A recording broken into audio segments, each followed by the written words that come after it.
little bit interesting because we do have a number of individuals from law enforcement and government agencies here with us today. I wanted to introduce myself, and I wanted to have each of these panelists also give a few minutes on their background and their relationship to content moderation. All of you guys have heard Jacob speak earlier, but he can give a little bit more about his particular role in Wikimedia. So let me first begin. As Tim mentioned, I am currently serving as Chief Technology Officer of the Interagency Countering Violent Extremism Task Force. I am also working on a new team at Homeland Security that Dan will be explaining a little bit more on, focused on countering foreign influence. And so we're really looking at this issue from a government perspective in the domestic space. I'll hand it over to Jacob. Yeah. So as I introduced myself this morning, I work for the Wikimedia Foundation and I'm legal counsel. I, in particular, do work with law enforcement requests that the foundation receives. I want to clarify a little bit that because the foundation is a relatively small organization, we may not be representative of all the different companies out there. I think some large companies receive a lot of different requests. We receive a small number of requests, but I think we are representative in that our requests can vary in what they encompass, from requests for a single individual person to requests for readership over a period of time that could represent the data of many millions of people in certain circumstances. And so in that respect, we do represent the range that websites can offer in terms of what information law enforcement is looking for.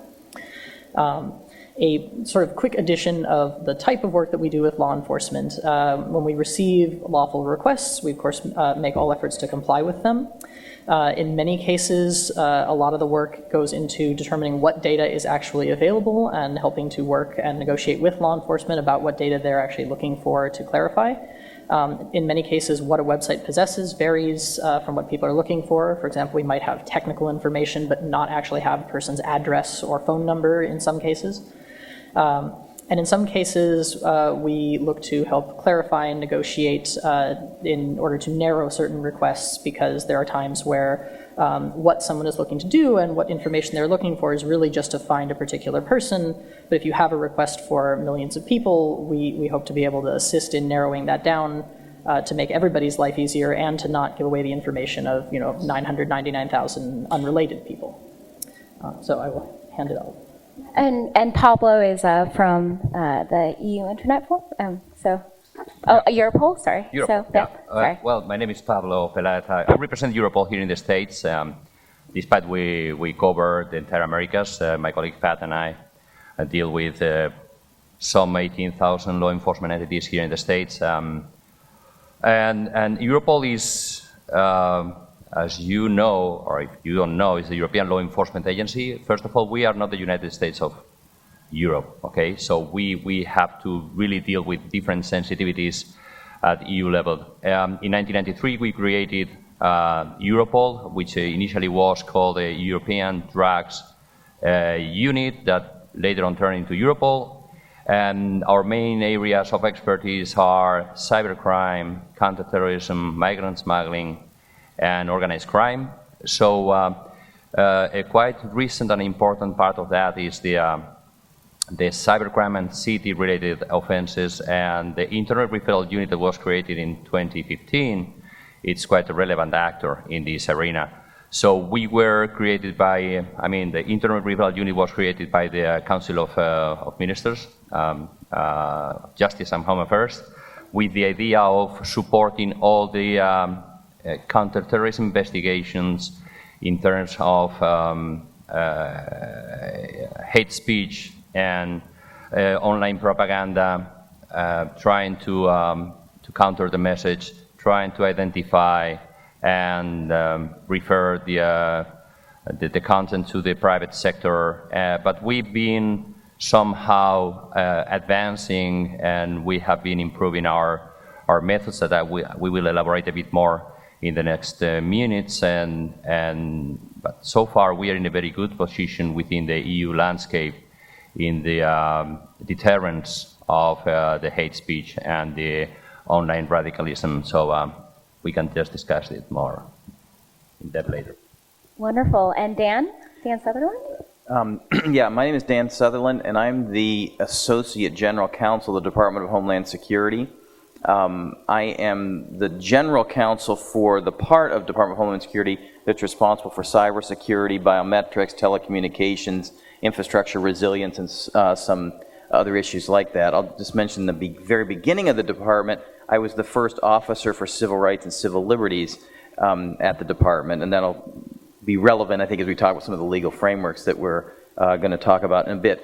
The reason why I was asked to sit in this panel is Secretary Nielsen has stood up a Countering Foreign Influence Task Force and asked me to lead that while we're trying to think through as a department how to manage that space. And essentially, again, we'll talk about this more later, but essentially what we're talking about there is malign actors, foreign governments and foreign actors who seek to use traditional media or new media in ways that seek to sow discord among our population, confuse our population, create fissures or divisions among our population. And we're trying to think of how to wrap our arms around that problem set. So that's kind of the mission of this Countering Foreign Influence Task Force that I've been asked to lead, and that we're very fortunate to have Clara serving on. Wonderful. Thank you so much for those great introductions, everyone. So we're going to start off from the left side of the panel to the right. So Dan, you just mentioned the Countering Foreign Influence Task Force at DHS. Could you perhaps cover from a law enforcement or government agency perspective how the U.S. government has been dealing with types of illicit content online, just the overall framework? And then Pablo, perhaps you can give a much more EU perspective as well. Dan, probably some of the challenges in the domestic space especially. Okay, so I think Clara would like for me to just to lay out some of the legal frameworks here, and the problem is we're missing a colleague who would be from the law enforcement context, someone who would answer that question maybe from the FBI. I am not that, as you heard. We're looking at the countering foreign influence space, but not from a law enforcement perspective. We work very closely in this task force, very closely with the FBI, but their perspective on the issue is different because they're in the law enforcement space. So I'm sorry with my limitations on what I can answer, but Pablo's going to do the law enforcement piece for us. So obviously the first issue, which has really been underlying all of our discussions here today, is the Constitution, and particularly the First Amendment of the Constitution, which protects speech.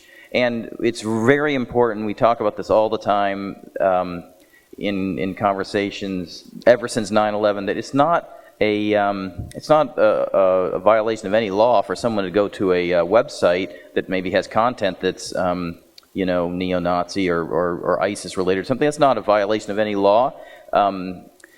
There are so the range of what the First Amendment protects is really important for us to understand, and for us as we're thinking about government action to understand in terms of the context of that framework. I think it's also important that we understand and mull over and let seep into our bones the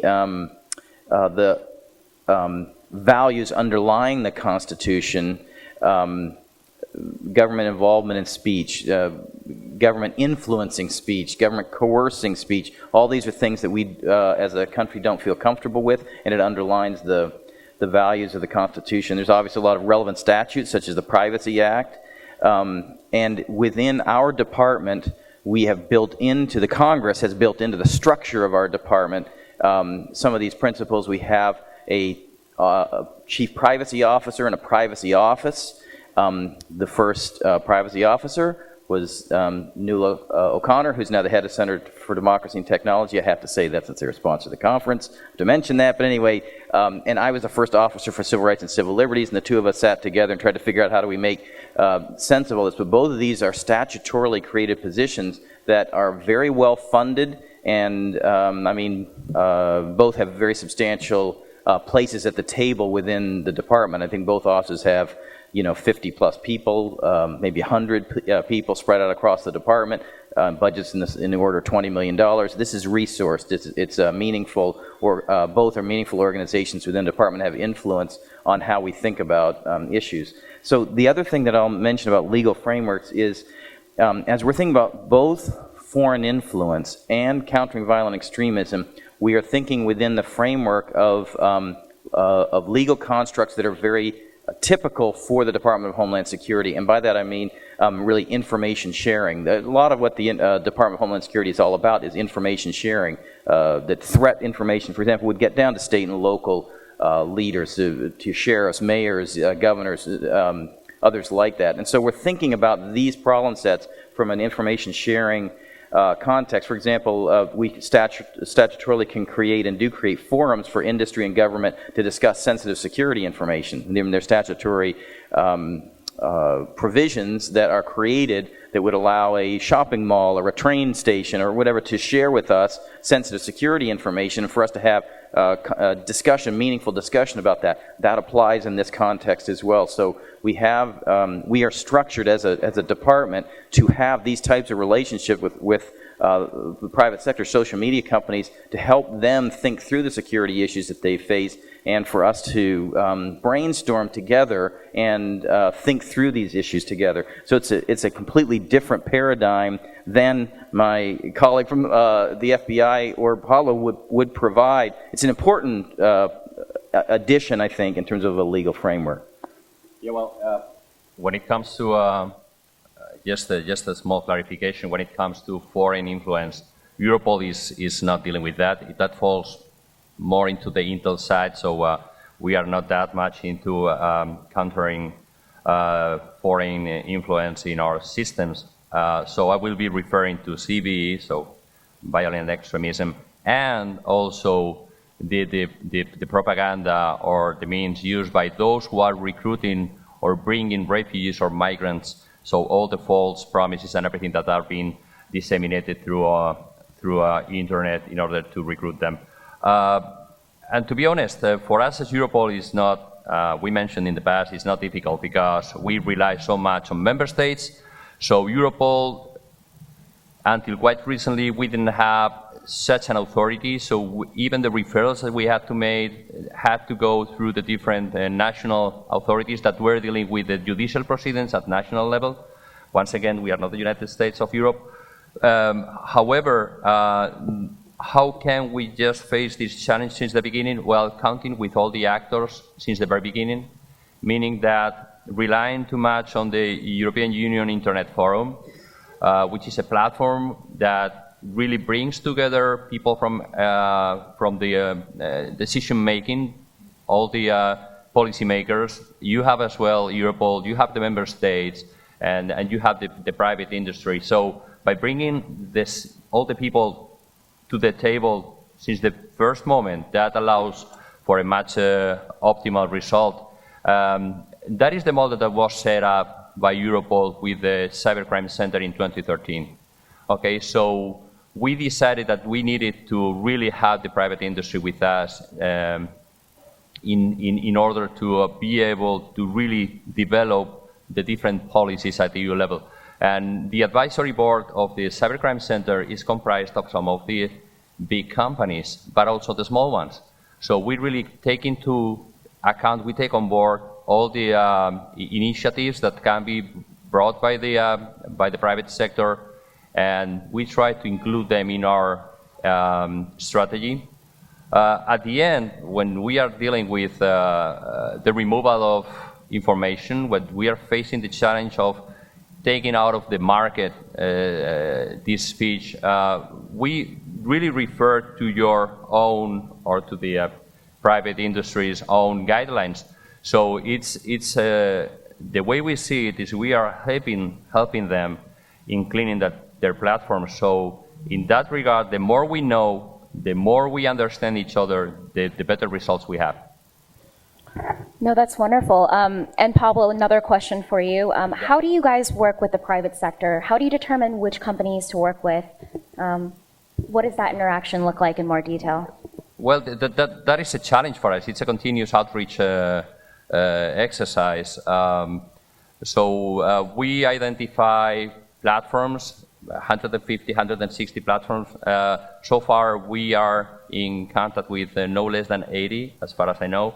And the way we act, in 2016, we set up an internet referral platform, management tool, to access directly the different companies.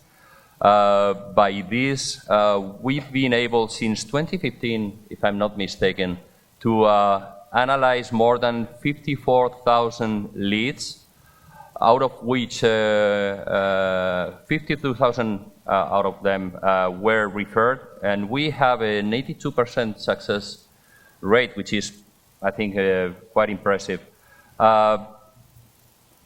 Member states, as mentioned at the beginning, they were the ones who had to refer. However, since this management tool has been so effective, we are getting requests from member states to use our platform to access the different platforms.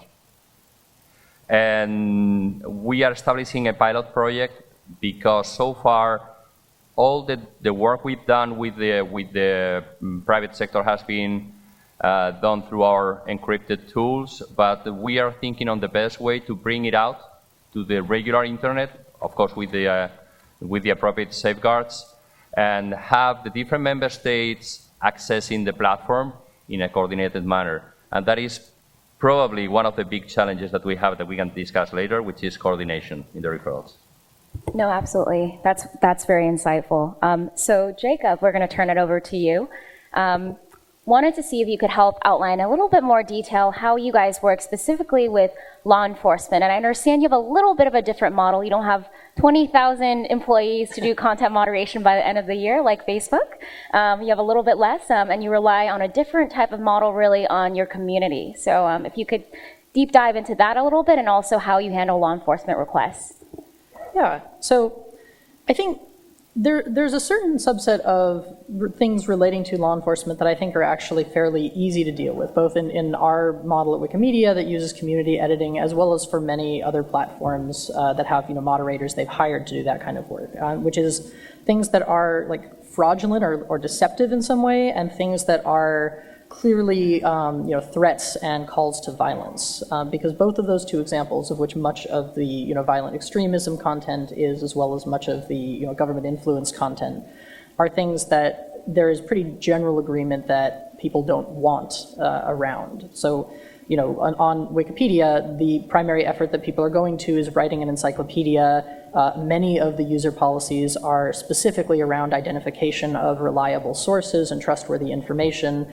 And as soon as people find out that something that seemed to be a reliable source is in fact a fraud, or that something is not actually a reliable source at all, it is advocating for extremist acts and is not seen as anything trustworthy at all, they will take it out of Wikipedia. And so the primary effort, I think, is actually in identification of issues. So one way that those can be identified is for them to be pointed out by law enforcement, and I think most of us are grateful for when that happens, because that is a great way to identify a problem.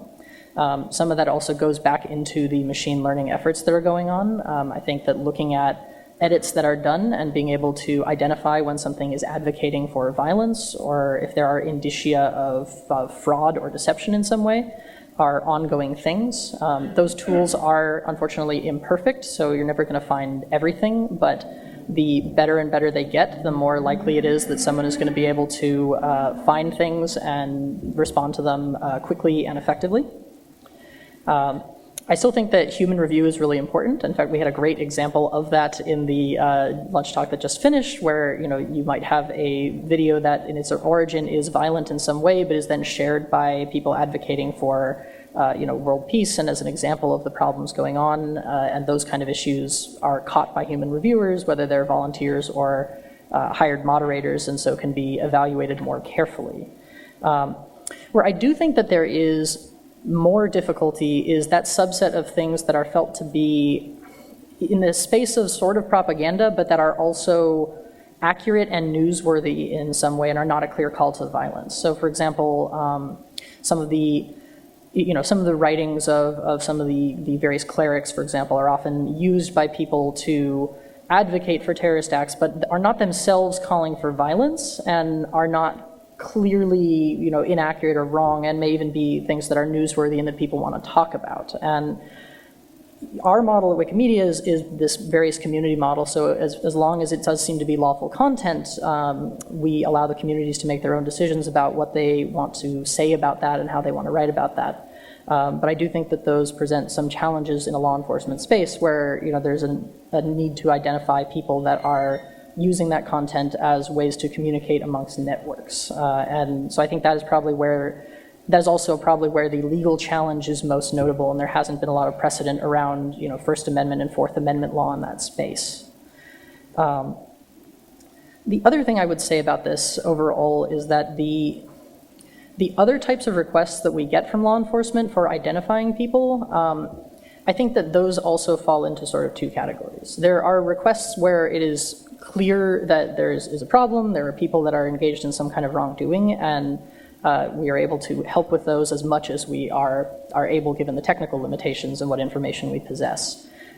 There's also sometimes a subset of requests that are a little more fishing expedition in nature, and I think are often made not because the government is not trying to do something good, but just because they're not sure what information is there or what the company has available. And I think when that kind of request does come in, the responsibility of the company dealing with it is to help educate and work with the government to figure out what is desired and to help protect the rights of users where those are at issue in that situation. And Jacob, I know that prior to this panel, you had mentioned briefly about Wikimedia's unique model in that a number of other content platforms are actually citing Wikimedia. And could you explain a little bit more about that? I think the audience might find it. Yeah, so I mean, one of the things that the Wikipedia volunteer communities as a whole are really good at is producing accurate information. It's a model with a lot of people all writing articles, checking sources, and there's pretty good agreement about what makes for a reliable source, things like, well-established reputation, a good journalistic process, things like that.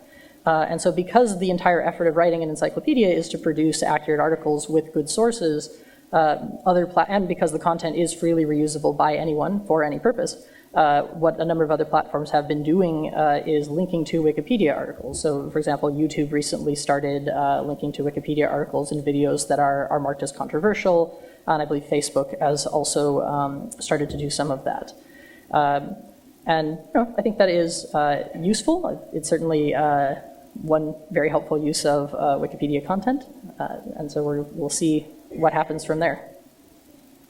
Wonderful. So I know we spent a little bit of time talking about terrorist propaganda, and I know that Pablo, you may not have worked in this space just yet, but both to Jacob and to Dan, would love to hear a little bit more about how the U.S. government and also from the private sector, from you, Jacob, is thinking about issues like countering foreign influence. How are you starting to think about the model, Jacob, at Wikimedia Foundation? And then Dan, could you expand upon a little bit of the efforts that you talked about earlier? Dan, do you want to start? Okay, great. I'll start. As I said, Secretary Nielsen has established a task force on countering foreign influence. And the problem set there that we're looking at, as I said before, is we're looking at foreign governments or foreign actors who seek to sow discord or drive divisions, fissures within our society, to understand that problem set and then to identify actions that the government can helpfully take in that context.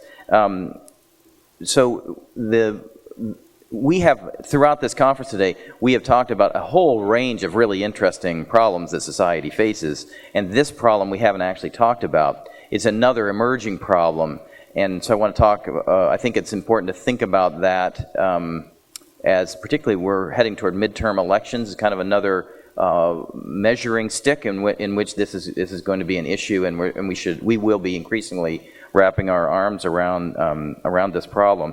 And we are not approaching it as a law enforcement agency would. A law enforcement agency would naturally and appropriately approach a social media company and say, we have X account or X person associated with these accounts under investigation, and we'd like information about that, or that might ask for certain sites or information to be taken down.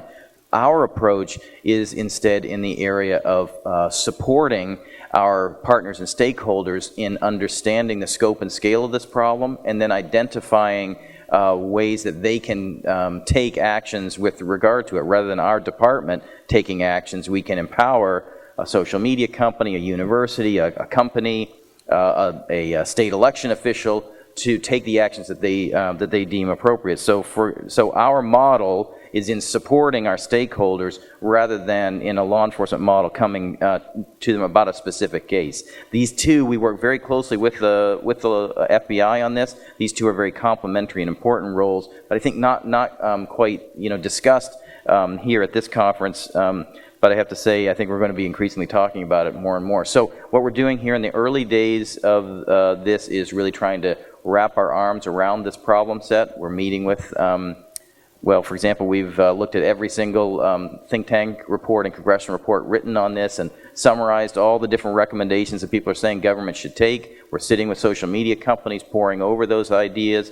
Everything that we're doing is in lockstep with our privacy office and our Office for Civil Rights and Civil Liberties. They've asked me to lead it because I'm a lawyer and because of my civil lawyer and because of my civil liberties background. I mean, the Secretary has just determined that we're not going to take steps in this space that are not fully consistent with the law and the Constitution. So we're trying to lay a strong foundation here, and then in the next the upcoming months and weeks, I think we're going to see rolling out of a strategy that the department can implement, something that we want to be very transparent to the public about how we're approaching these issues, and then really rolling up our sleeves with social media companies to find out what are their requirements, how could we help them, is there information we could push to them, is there training that we could help their either 6 or 20,000, whichever the company happens to be, content moderators to understand what this problem is that they're even looking at. So there's a whole range of issues like that we would be looking at, but the model, I think, is different than a traditional law enforcement model. Yeah, Pablo. If I may, even if it's not directly focused on the foreign influence, but what you have said, and also Jacob, is what is really needed is a full understanding of what the other part needs. In that sense, we are working on a 3-year project with the European Commission. It's been funded by the European Commission, and that is intended to bring all the expertise to the table. We are producing guidelines, so people understand, and law enforcement agencies, very much supported by the U.S. government, understands what the companies need to make effective the requests, and that is fully needed. We are also setting a toolkit with so far has, I think, 18 different open source intelligence tools that will allow both the OSPs, I mean the service providers, and the law enforcement to identify and detect the content.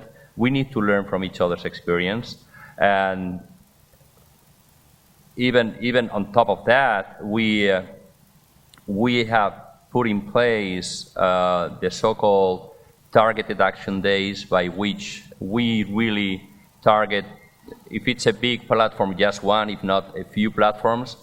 We make them aware of it. We coordinate our work with them, so we both learn from the experience. They get the information on the content, and they have to remove it, but we also get information on the way and the hurdles they need to really overcome to be able to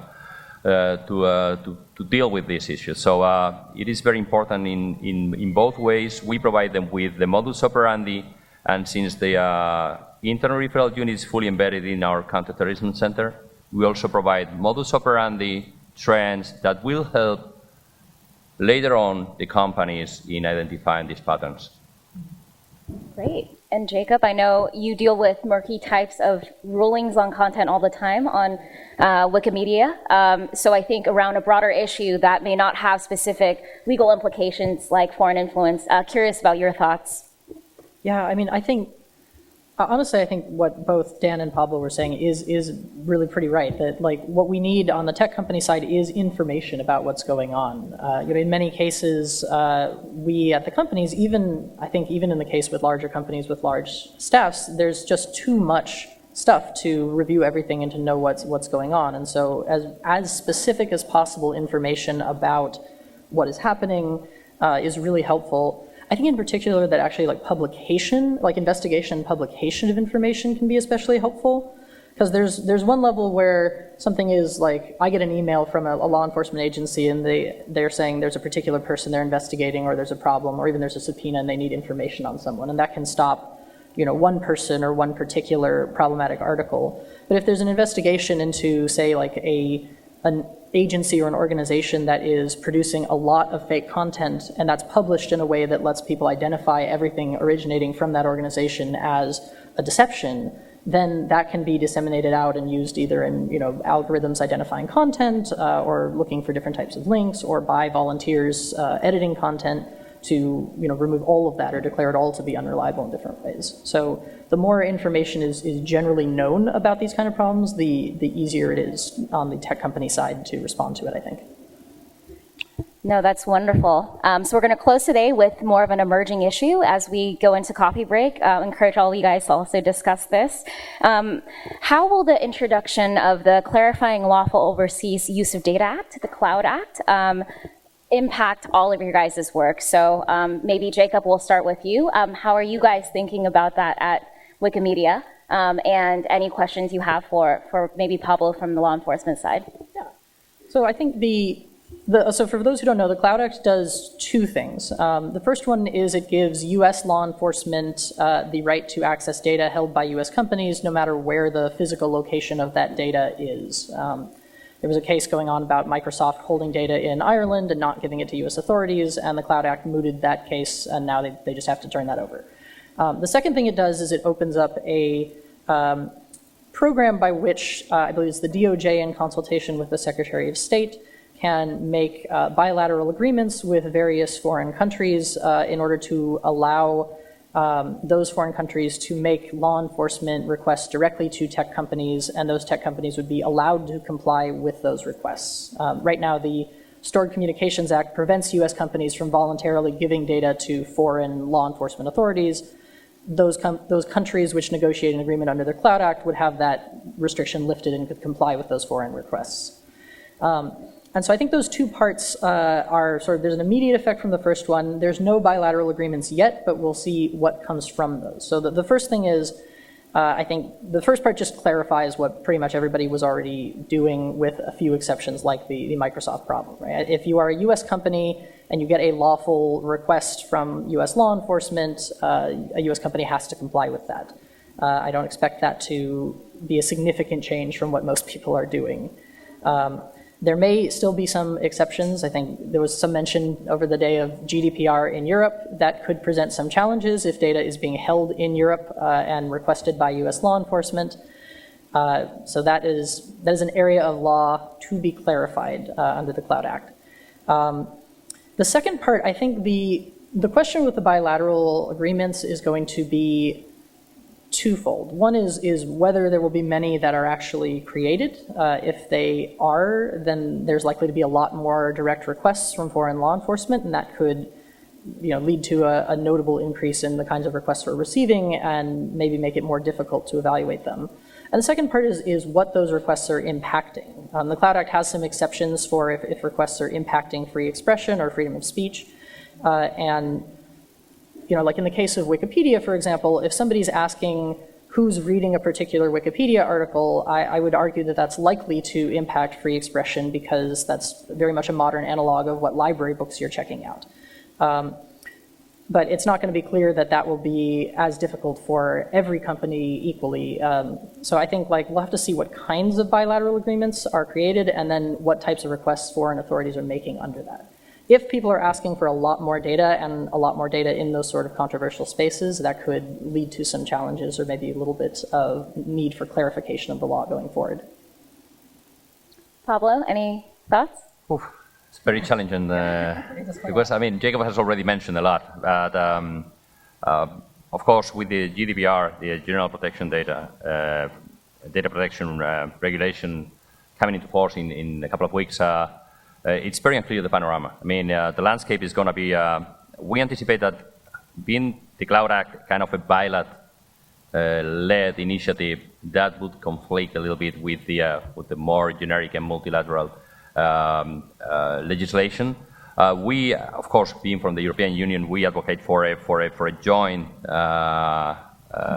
tackling of of the threat. So it is pretty important that the communication it's not a double way, meaning that we have feedback from the company and therefore allowing us to have more accurate requests in the future, but also multilateral, so a horizontal approach. We will have the e-evidence regulation coming over in just not that long time in the future. So we anticipate an overlapping in the legislation and conflicting parts of the regulation, which is not what we are looking for. But I don't know. Time will tell. We'll see. No, absolutely. And speaking of time, I think our time is up. So please thank all the panelists. If you have specific questions, please tweet at us or tweet at Como, and we'll be able to follow up individually. Unfortunately, we're out of time for questions from everyone here in the crowd, but please thank our panelists.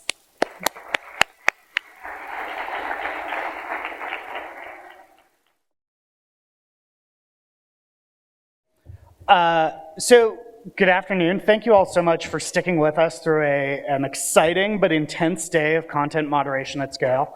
But before we dive right in, I wanted to start with a little example that I think frames this particular topic about sort of automation in content moderation. So for those of you who are fans of the television show Silicon Valley, you might remember an important piece from last season, plot point that revolved around a confusion between Oculus, the virtual reality company, and Octopus, the sea animal, sea creature. And in the midst of a confusion between Oculus and Octopus, the seafood company ended up, Jinyang developed an app that became Hot Dog, Not Hot Dog. And what the app did, and HBO was gracious enough to actually make the app, which is available in the iTunes Store and elsewhere, if you want to go download it, is you can take a picture of something, and the app will tell you if it's a hot dog or not a hot dog. And that has uses. They are somewhat more limited than the VCs in the show envisioned those uses being, but they nonetheless sold the company for a couple $1 million to Periscope. So the reason I tell you this example, and the reason I sort of raise the example of hot dog, not hot dog, is sort of twofold. One is, I think it demonstrates, if you're familiar with the show, the limits of automation in content moderation. Good for certain things, good for the tasks it's built for, hard to expand naturally beyond that without a lot of sort of investment of time and engineering resources. The other reason is, and this sort of gets to this discussion, is when you're dealing with challenges of content moderation at scale in technology, there's a tendency to want to use technology to help solve some of those problems. And so what I'm hoping we'll get to explore today is where that works well and where it doesn't. And I'm fortunate to be joined, sort of going far end all the way down, by Peter Stern, Policy Manager for Risk at Facebook, Casey Burton, Senior Corporate Counsel at Match Group, Frank Carey, who's a machine learning engineer at Vimeo, and Ryan Kennedy, who's a senior manager and head of moderation at Twitch. So let's sort of start with the obvious question. We've heard a couple of examples. Peter talked this morning about Facebook using automation for spam and for sort of repeated posting issues. We heard about AutoMod, a feature at Twitch. What are the instances where automation, where using technologies has really helped tackle some of the challenges that we've been talking about throughout the day? It's free for anyone. I guess I'll go ahead and start. Yeah, I think machines are great when there's really no ambiguity for the content you're looking to kind of take down or remove. Great example is, I think, a solution we all have something, or an issue we all have a solution for is spam. So you kind of know what spam looks like. You have a pattern of what a spam account looks like, and once you develop those patterns, you can now deploy automation against those patterns when you're spotting those in real time. And where you don't have confidence, you can then bring in human reviewers to kind of update those patterns and label your data to maintain its effectiveness. And then also, in terms of AutoMod, that's more an option we provide to creators who want to foster a certain type of community. So some might be more family-oriented, and they just want to turn off profanity entirely because this is not a community that they want to create a space for, and of course we provide that option to them. Yeah, so I think something to keep in mind is that machine learning, like humans, are never 100%. So when going into these, either automation or specifically machine learning driven projects, that you set what the thresholds of success are up front. It will never be 100%, but sometimes like an 80% solution will, depending on your use case, that will be the way to go. But sometimes you need something very, very accurate, like 99% or higher. A good example is in some of our spam fighting efforts, we had at Vimeo people posting what traditionally would be, in other contexts, like they would write spam like an email that you're familiar with. We had video spam, which sort of, people making it look like, it was the latest, greatest movie that was coming out, and it would get about 10 seconds into it, and then it would have a black screen with a link on it and say, hey, go to this link to download the full thing. What was interesting about it is it's a very visual example versus kind of text where you've seen before. There's many things you could bring to bear on that problem. You could do like text recognition. You could look for, in this case, a lot of the content had like, it would be a 2-hour-long video, by the way. So the first 10 seconds would be something, and then the rest of the 2 hours basically just be black and with a link that says, go download this thing. But what's interesting is with these cases, especially around spam, is that these are adversarial examples, right? So if you have just sort of content moderation, people using words that you'd rather them not use, they're not like actively, they're not making money off of it, right? But when you have a situation where someone's making money off of it, the stakes are different. As Sean said earlier, we're vastly outnumbered by the folks who are putting this stuff together. And something to keep in mind is not only machine learning for recognizing the content, but machine learning and automation is being used to generate the content as well.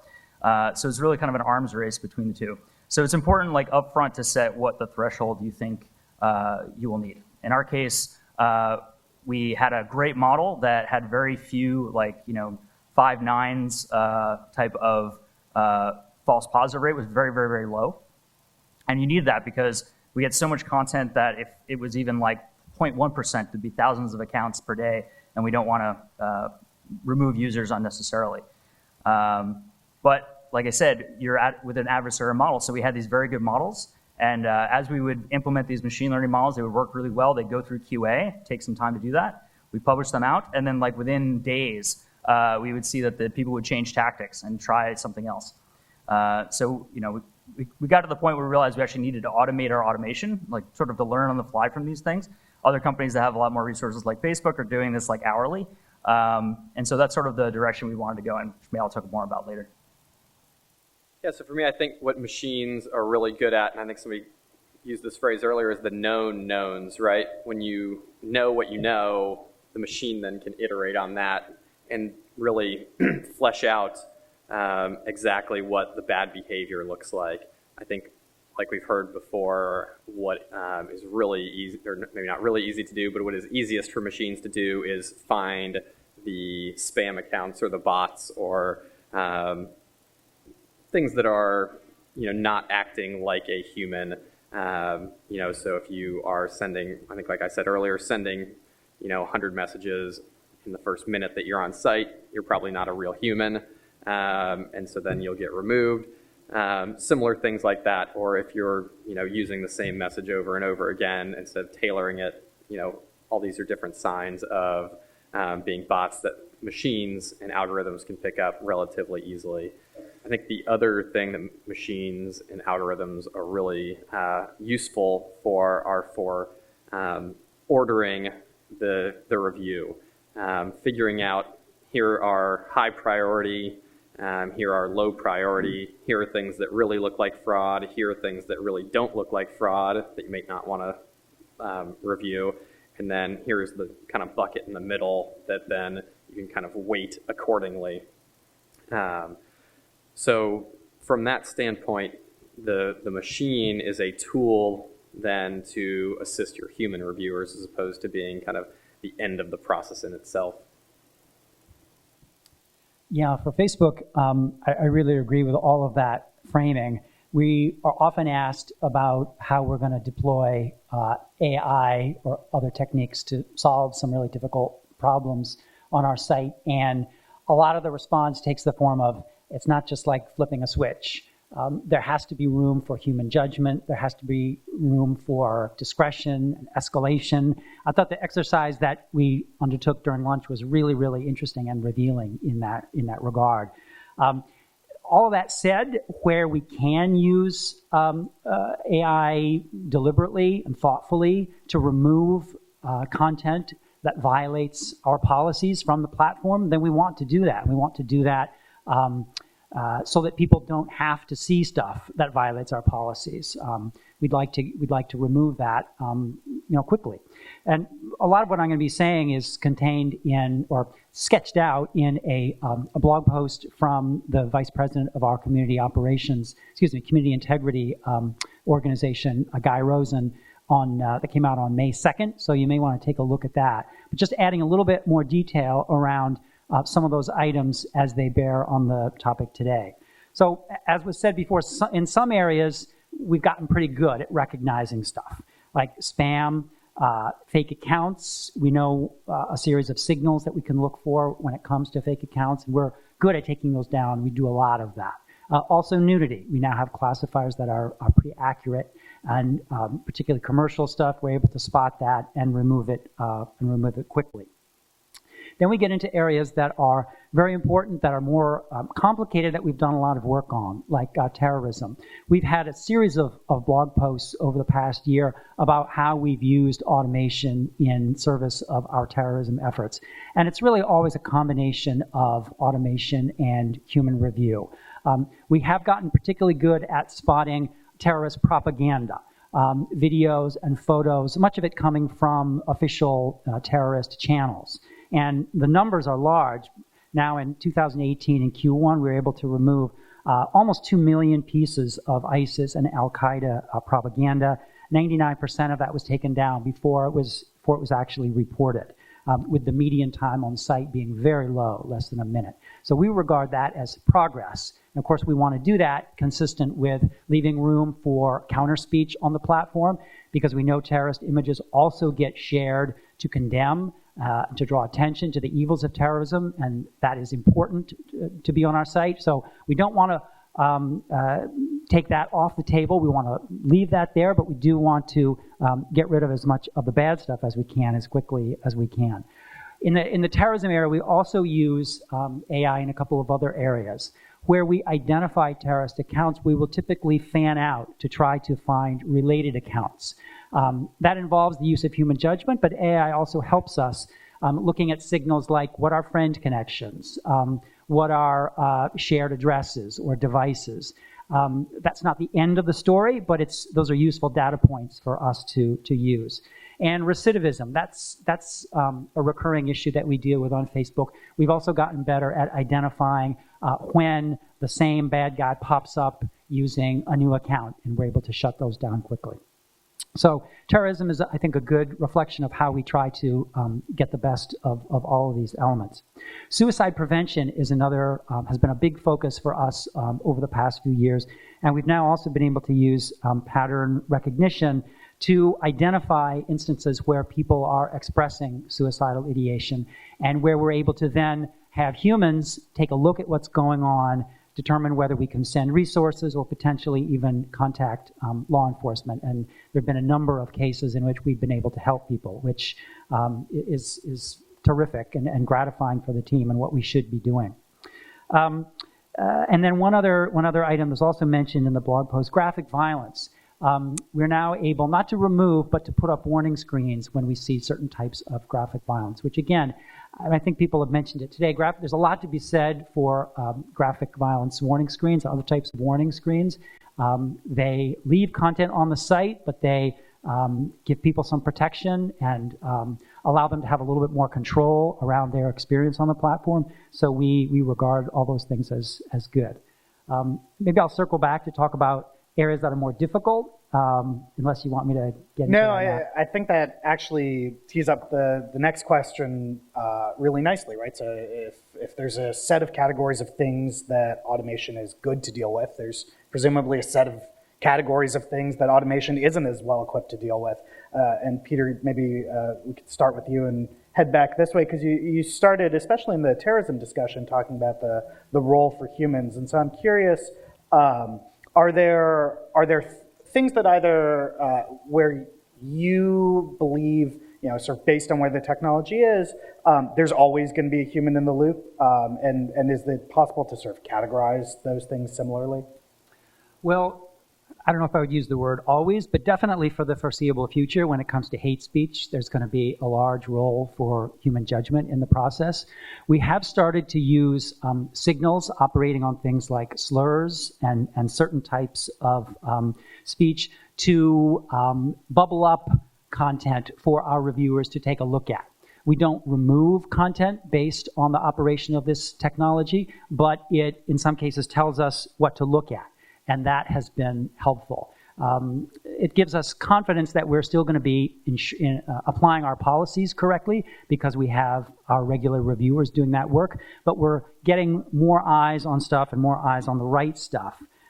So that is an area where we're making progress, but there's still much to be done. And I mean, I think a lot of people today have pointed out the difficulties in that type of area. Very dependent on context, difficult issues of reading text, which typically is more difficult than dealing with images. Slurs, are they self-referential? Are they a joke? Are they vicious? You really need somebody who understands the language and the context to make that kind of determination. We don't want to over-remove a speech. We take that seriously, just as seriously as we do speech that violates our policies. So we want to get the right nuances, and we want to get to the right result, and we're trying to blend the best of all the approaches available. Yeah, I think I would echo a lot of that. It's funny, there are certain things that would seem to be something that machines could do really easily. One of the things that we have had a problem with in the past is people putting text overlays on images. It started out relatively easily. People put a block of Times New Roman text on there, and you can OCR that relatively easily. But like we've said throughout all of these panels, the people who are trying to misuse the sites are in an arms race against the people trying to prevent the misuse. And so now you get a lot of different types of if somebody wants to put text on a page, maybe they put one letter in one corner, a letter in another corner, and so on. And the machine then has a much more difficult time figuring out that that's a block of text. Or if somebody is trying to handwrite something, again, that becomes a bigger challenge. That's something that we saw, maybe a year ago was a big problem, and it's something that we've now worked really hard to try to fix, and machines have gotten better about that. So it is really, in addition to what are machines good at, it's where do we want to devote resources to trying to figure out the problem. And so, if certain things are a problem for certain platforms, you're going to get more focus on it from those platforms. I think the other types of things that machines aren't really great at is, and this is probably pretty obvious, is where there's nuance involved, right? I think Peter said, noted a lot of those. Again, on our site, we don't get too much on the political side or the activism side. But for something like on our site that we see a lot, is something,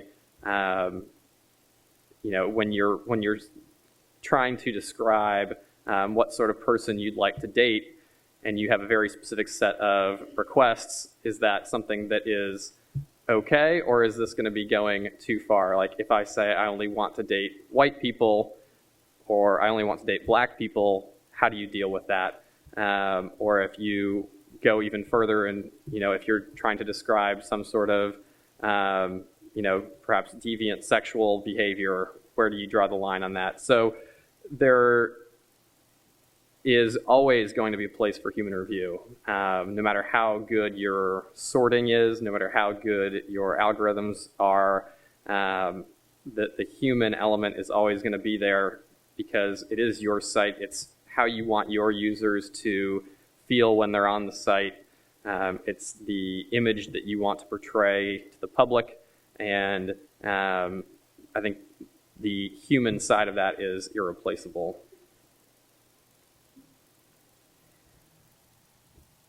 So basically, I think a good rule of thumb that you can think about when, will machine learning be appropriate for my problem? It's not, it's a rule of thumb. It's not perfect. We got these images up here that we were moderating for about 2 minutes before we had to make a decision. Imagine having to do that like under a second. That'll sort of give you a rough approximation of like the things that machine learning will be good at if it's something that you could do in under a second. So for instance, nudity detection is a good one. Pretty quickly you can zero in, and nudity detection works pretty well. But one of the challenges, like where that context comes up. So we see, you're spending time with the image, you're sort of thinking through it. You basically knew a ton about the world. For AI to get to that level where it have to, it would know like, okay, this is a Ku Klux Klan member outfit without explicitly seeing it there. Like we have a ways to go to get there. But this sort of 80-20 rule applies here. So you can get, with sort of 20% of the work, you can get 80% of the way. So when we're talking about like ranking, this is obviously something we want to get rid of, and this is something that maybe is lower on the priority list. That's a good place to start and think about it.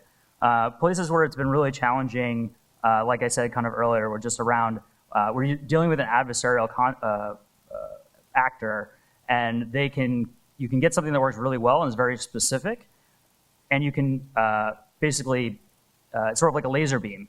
And if they sort of just move a little to the left, the laser beam doesn't hit them anymore. So what we ended up doing in that case to get things to work better is we actually created two models, sort of we call it like a narrow net and a wide net. Where the narrow net model was like, we were very confident in that it would work well and it wouldn't have a false positive rate. If they changed, if they moved away from where we were targeting them, that was okay. We wouldn't have like users being removed from the site unnecessarily. But with the wider net, that went to review queue. So even when you find that like your model or even a vendor that you're using gets some things wrong, you can look at some things like confidence scores or the way you've trained your model to be kind of wide or narrow to figure out whether it's something that's going to go into review or something you can use automatically.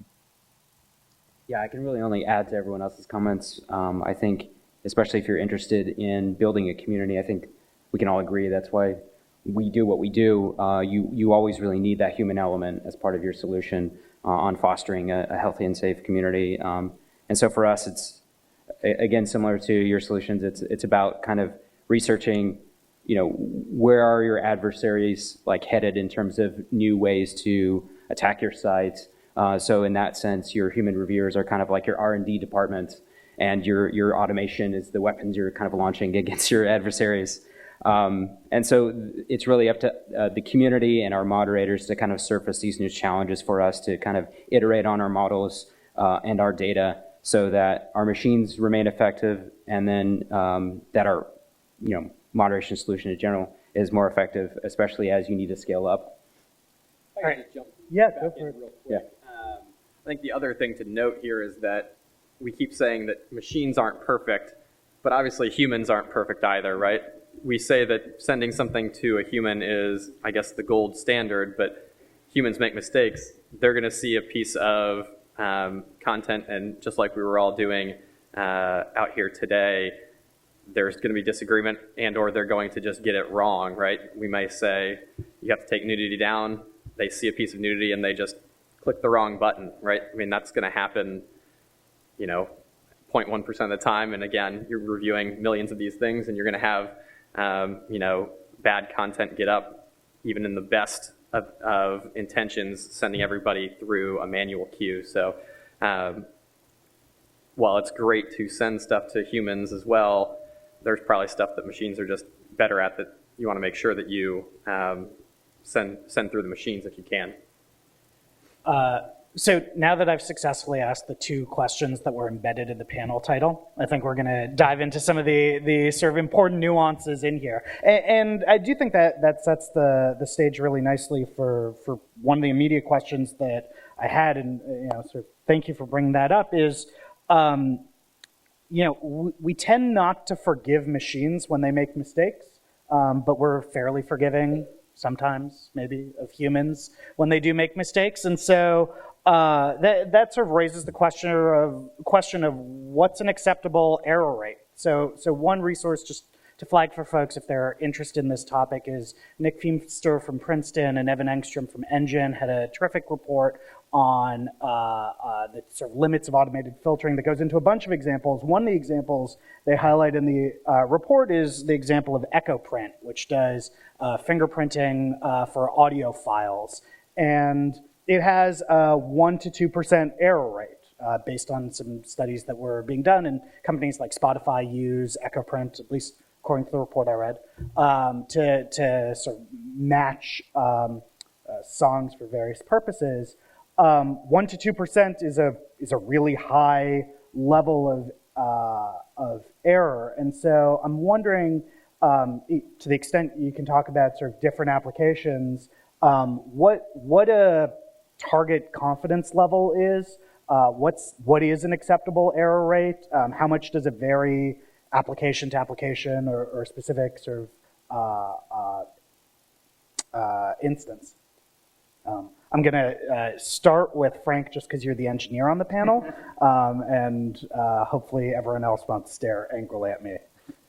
I think it's important to consider the way we usually, like, you get a grade back from your teacher, it's like a 0 to 100 score, right? It's like, that's sort of how we're ingrained about it. There's actually kind of two key types of errors that come in, false positives and false negatives.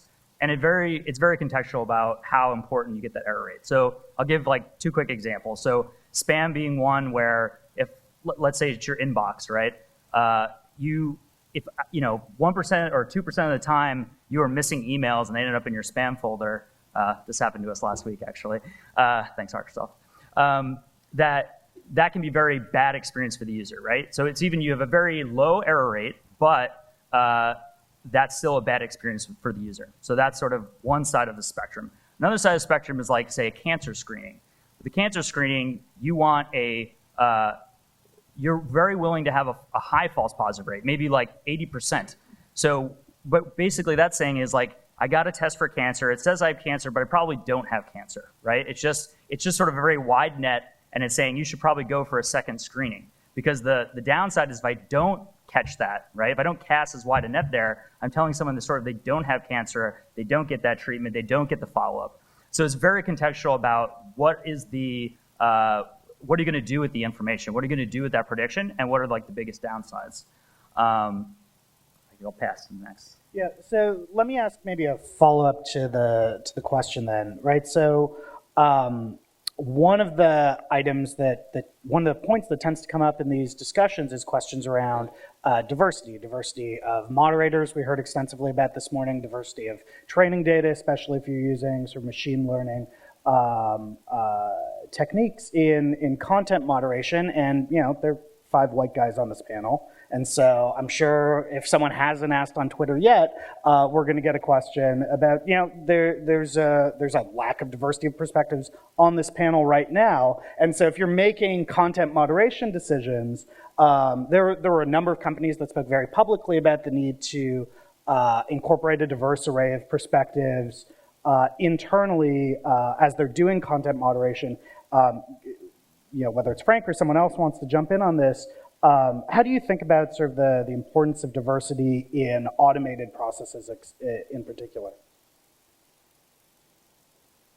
Well, it's definitely a big issue, and it's something, there's a very large discussion now in many, many different industries across the policy spectrum on this issue, as there should be, and we're watching that and participating in that very closely. I mean, I guess there are a couple of things that I would say that we do to try to address that. We are seeking to build a diverse workforce, both in terms of the reviewers that we use, whose work ends up being integral to the machine learning because they're the ones who do the content review and the labeling that will then get used to build classifiers that will be expanded upon. So diversity both there and on the policy team as well, because the issue of potential bias and lack of diversity in terms of the line drawing is also an issue that we need to be aware of and to address. When we are doing work to create classifiers that involves labeling, we try to be very careful about whether we're seeing outlying results from any individual. So we'll be mindful that, you know, if somebody's results diverge from those of other people, that may be a signal that somebody needs more education, somebody is not quite as tied in to what we're trying to do as they might be. So that's another way we try to correct. We also try to be very detailed and objective in the tasks that we set for the labelers. We're not asking them to make subjective judgments of any kind. So to take a simple example, the issue would be, it would not be, do you see sexually suggestive content? The question would be, do you see a swimsuit? Do you see whatever else it might be that then in the aggregate would go into making up the thing that we're trying to build. And then I guess finally one point that came out in the post that Guy Rosen had last week is that the classifiers are built, or at least the hate speech classifier that we're working on is built based on posts and comments from content that was reported by users and that came into us and that was determined to violate.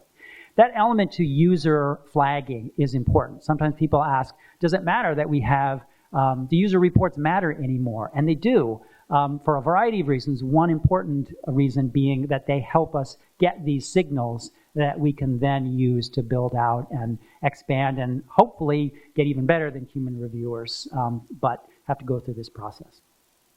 So, Ryan, you know, one thing that struck me this morning in the discussion of Twitch was some of the unique challenges that live presents. And, you know, credit to my colleague Neil, who's here today. He flagged for me a really interesting example on Twitch of sort of a social norm evolving out of really nothing, and that's based around Bob Ross. So for those of you who don't know Bob Ross, the guy who paints, Twitch ran a marathon of every Bob Ross video all in a row. And all of these Bob Ross fanatics came out of the woodworks to live watch Bob Ross. And every time Bob Ross would say, beat the devil out of the brush, everyone would comment on the video, you know, RIP devil. And so suddenly out of nowhere, based on this sort of like funny and playful example of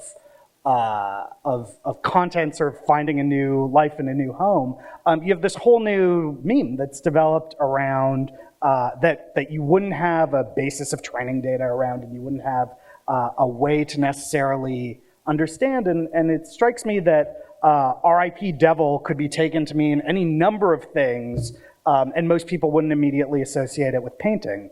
And so, you know, I was wondering if you could talk about, you know, the ways in which, especially around live video and the cross-format nature of Twitch, automation plays a role in that moderation.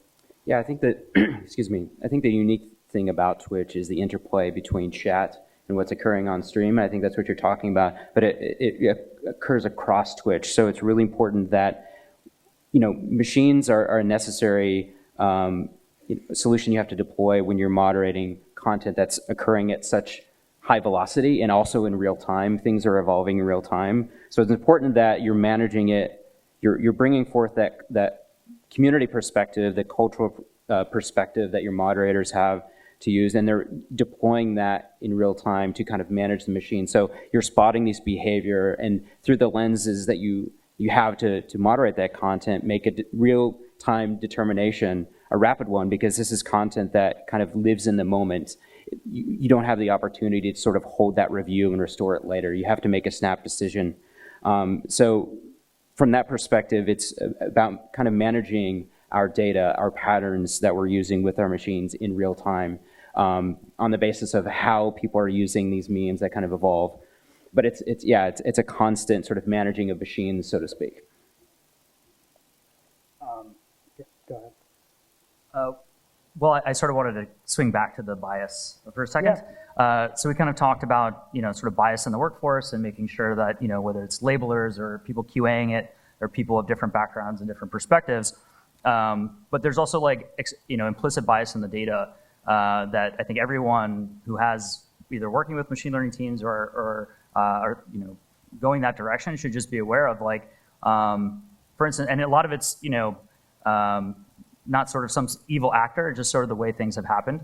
So for instance, like a lot of the training sets that are out there, ImageNet and others, if you look at like the people involved there, there's a lot of like, white American bias towards the people that are captured in those photos. So you have to be very careful about if you're training data. Nudity data is a good example. Like, it's similar with nude photos. It's mostly women, not men, right, that are represented there.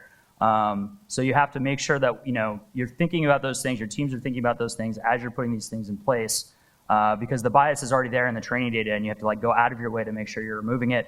Similar thing with WordNet. So WordNet is basically a list of all the synonyms and things like that. It sort of gives you a fingerprint for each word.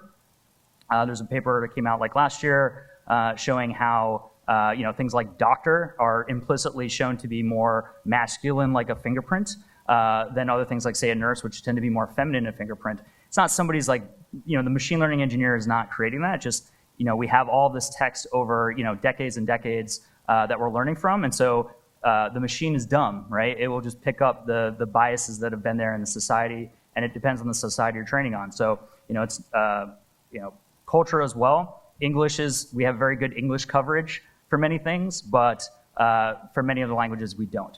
So that's something to keep in mind as you go through. So, a lot of the tech that we've been talking about building is unique, it's customized, it's meant to fit the particular norms and rules of each platform. And resources aren't limitless. And so maybe I'll ask this to everyone but Peter. Sorry, Peter. Is for, folks who are quite frankly from smaller companies, oftentimes there's a push towards out-of-the-box solutions or outsourced solutions to help close that sort of resource gap.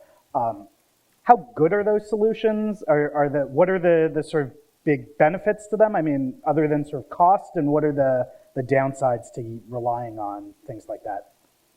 Sure, I guess I can start. Yeah, I think that looking to outsource vendors for a lot of these content moderation tools is a really great idea. We've got experience with a lot of different, I think that everybody's kind of talked about nudity, whether that's Google Vision or Microsoft Azure or some product like that. Those are good, photo recognition tools that you can use to find nudity and take it down off your site. So for smaller players, those are all kind of good options to use. That said, I think you need to, and we have, even if you're not a huge player, take a look and say, hey, what is really affecting our platform, and build specific tools. Maybe they're based off of some of these existing technologies. Just one example, as like a shared resource NCMEC has, and Microsoft helped put out Photo DNA, which is a registry of photo hashes for child exploitation images. And that's all great, and you can use that to make sure you get kind of, again, the known knowns off your site. But that's not something that we see a lot on our site, so it's a good tool to make sure that you have the known knowns down and off of your platform, but it doesn't necessarily take that next step of going and finding the next egregious one before it gets caught and pulled back into the NCMEC databases. So trying to develop something that's on your own and putting together, how to find whatever insert the bad action is that particularly affects your site is, we found, kind of the way to go, because nobody else is going to care about it as much as you do when it's the issue that particularly hits you. Yeah, I think there's this kind of constant tug between going with a vendor and doing it in-house.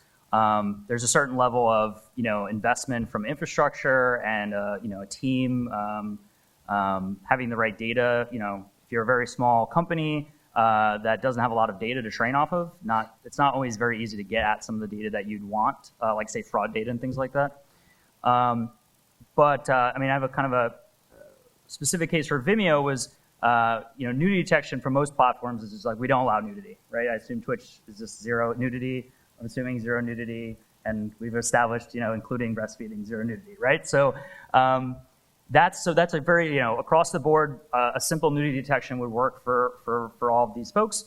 But for Vimeo, as Sean mentioned earlier, we actually have, some acceptance for artistic nudity and things. So that didn't work for us. We could at least use it to identify it and queue it up.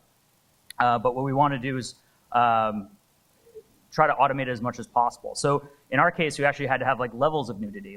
This is content that's been removed from the site because it was extremely pornographic versus this was just HBO late night TV or something like that. And so we actually had to train our own model that did pretty well. And so if it didn't, it would at least put it in these sort of buckets that we could predict how bad was the nudity, and then you can start to rank it and things like that. But these off-the-shelf models don't provide that. Similarly, I assume Twitch has memes and things like that come up on the site that are very specific to that site. The tastes of sites are different. So, my sense is, for the foreseeable, we'll have these vendors that are great for getting off the ground, getting something going, but then you may find that either A, they're not catching certain things that are coming up that are sort of code word people are using, or it's catching too many things because the words it was trained on, Vimeo, we have a lot of people using film terms on the site, which may have a different meaning at other places. What was it? Financial accountant, personal financial accountants or something, right? So these things mean different things in different sites, different contexts. So it's often a balance between the two. Yeah, I think at this point, users are they have certain expectations when it comes to spam and nudity. It's easily identifiable, and I think we're all developing solutions, iterating on those to quickly take them down. So at some point, you got to meet those user expectations when you're scaling up your operations, you're in that startup stage. So yeah, these third-party solutions, they're good for sort of bootstrapping your operations, but at some point, you have to develop your own dictionaries, your own data, because especially in the case for emotes, a dictionary another vendor provides us is only going to get so far when a lot of the abuse we see occur might involve very Twitch specific language. But I do think they're very helpful in terms of the broader industry adopting standards across the board, sort of the green means go, red means stop, that kind of thing on a very fundamental level, and sort of, raising all ships, in this bumpy sea around content moderation. I think that's really important. Yeah. So far we've spent a lot of time talking about detection and the sort of actions that get taken.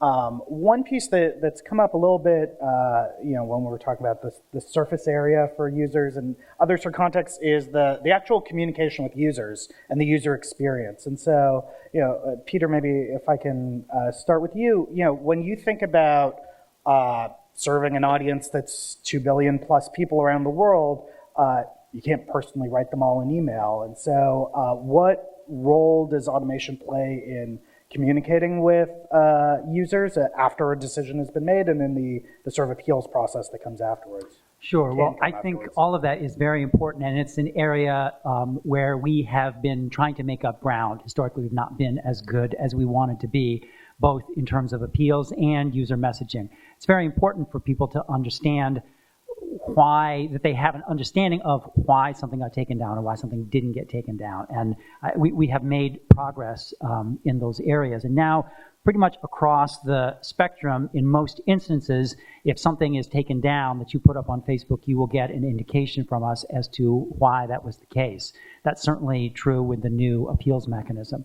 And appeals are just really important. It allows you, I think, to have maybe a little bit more confidence in your processes, because you know that if you screw something up, people are going to be able to get it corrected the second time around. We've been hearing people tell us that for a long time. I'm really happy that we've been able to start now allow post-level appeals, and we're going to be expanding that throughout the year. How do you decide how much information to share with them? In one way, you don't want to say okay, model X123, you tested positive for that, because then they can sort of, I failed that test, I can try this other thing, right? versus something that's just very generic, like it was taken down because it violated something, we think. I think we want people to know the nature of the policy that they violated. Where did they cross the line? And I mean, I think you're suggesting a kind of a difficult something that we have been thinking about for a long time, which is by providing more information, do you provide incentives and methodologies for people to game the system? And I think that conundrum is always going to be there, and there are different ways to look at the problem. We believe that there's real value in transparency, and we are really trying to accelerate the way that we show people how we're operating, how we're interacting with their content. And, you know, if we show them where the line is, then maybe they know where not to go across it. And so that's kind of the way we're seeing it now. Yeah, I think to that point, we have,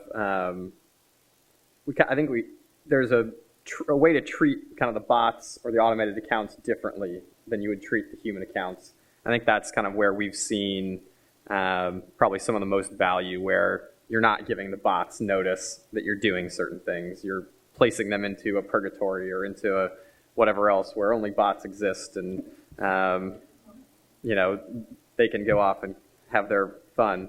And then not giving them the signals so that they can adapt, because they do adapt, and they adapt fast. Faster than humans. Exactly. And so, yeah, so I think not giving those folks the notice, as it were, but yeah, and I think we're in the same boat where it's more you violated the terms of use, and we're not going to really get into the details about what exactly that violation is for the most part. A lot of that is to protect users, right? Like if you know, you're showing interest in two different people on a dating site, and one of them reports you, like, we don't want to provide the detail that might allow the bad actor to figure out who reported them, just as a safety issue, right? Like, you don't want that bad actor then going after whoever made the report. And so that's generally why we've decided to say, we're just going to keep this at a really high level. Your account has been removed, or your content's been removed for a violation of the terms of service. So let me ask a question to sort of conclude, which is thinking, say, over the next couple of years, if this group sort of gathered back together, you know, some number of years from now, what does good look like? You know, as we think about sort of moderating content at scale, what are signs that as a community, these sort of set of private actors have taken responsible decisions, and what would it look like if we've sort of failed? I'll take that one. I think a true goal that you know, we may not share that information with the users, but I think internally we are at a place where we're kind of throwing together technology and it works for 90% of the cases, but we don't always know why people fall into one bucket or the next, and it's this issue of interpretability of the model, being able to audit the model and say, like, is it making the decisions that we think it should be making? And that can be challenging, especially around like vision, but there are more tools coming to the forefront. I'd like to see, like, in a year that the practitioners of this, the moderators who have to handle the responses, have a good interface to say, like, why was this decision made in an interpretable way, even if behind the scenes there's a lot of complex machine learning. So on that note, which appropriately enough. Okay, so we should get started on the last panel of the day on transparency.